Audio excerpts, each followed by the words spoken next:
Today, I'd like to talk about 3 reasons to adopt an annual governance calendar. But first of all, let's start by defining what is a governance calendar. It's a clear, shared, and living governance tool that helps directors and officers anticipate the key moments in the board's and the management's year. It helps you as a director or an officer prepare more effectively and maximize active, consistent participation throughout the year. There is something to be said about seeing in one document all the board's and management's activities in a year related to governance.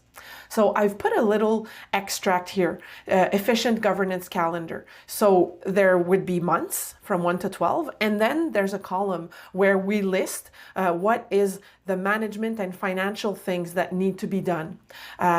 We also list the board activities. So you see at month 2, the board has a regular meeting. They will be looking at a T4 quarterly report and the annual report from the previous year, and they will also review the auditor's mandate. There are also things that the finance committee needs to be doing in month 1, and then there's also the governance committee who's active during the same period. The first reason why we suggest the governance calendar as a governance tool is to map the year to breathe easier.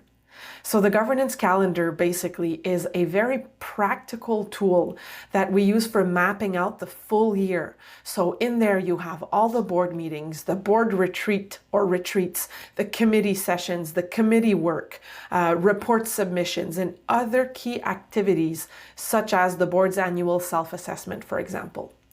When you view your governance year as a journey laid out in a calendar format, it usually entails stopping the rush from one urgent matter to the next at the governance level.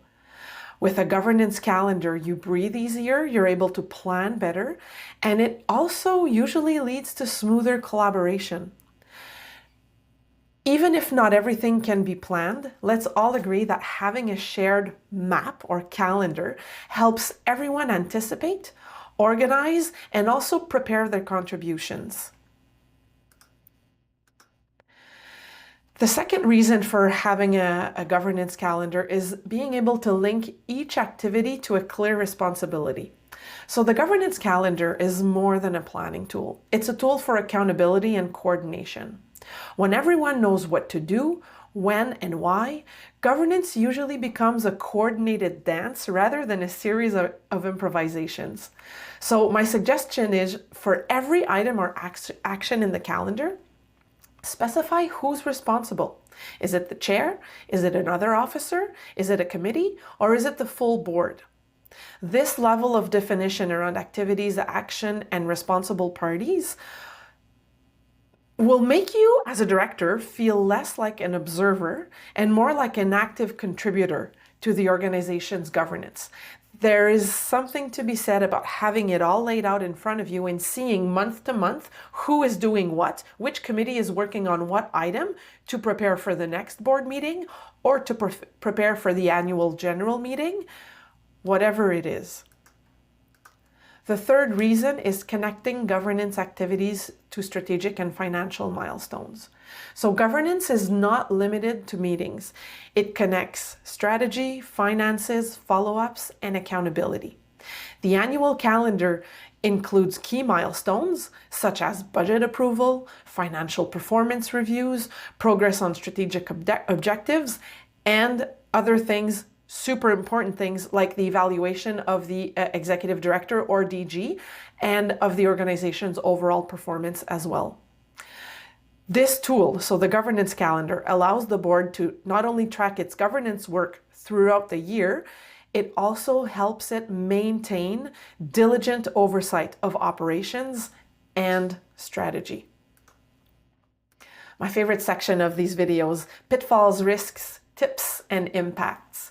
So the first pitfall is treating the governance calendar as a static document.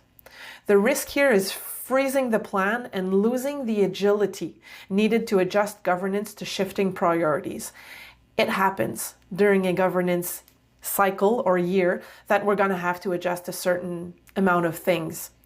While I'm not encouraging you to modify your governance calendar every other week or every month, it is important to treat the calendar as a living tool, to review it periodically, making sure that it's relevant and aligned with the organization's evolving needs. The impact here is it will allow you to maintain a dynamic accountability framework that supports coherence, responsiveness, and collaboration at the board level. Also with management. The second pitfall is forgetting to link calendar activities to responsibilities and strategic milestones. The risk here is multiplying activities in the calendar that lack connection to responsibilities or organizational priorities. If it's not clear who should be doing what, when, and why, then it's not clear and you might lose engagement here. Remember that clarity usually results in engagement. When it's not clear, there is less engagement. When things are clear, who is doing what, when, how, and for whom, usually equals engagement. People will be doing what we are expecting of them if it's clear, the what and the why. So the tip here is to assign each activity in your governance calendar to a responsible person or group, and also tying it to a specific strategic or financial objective.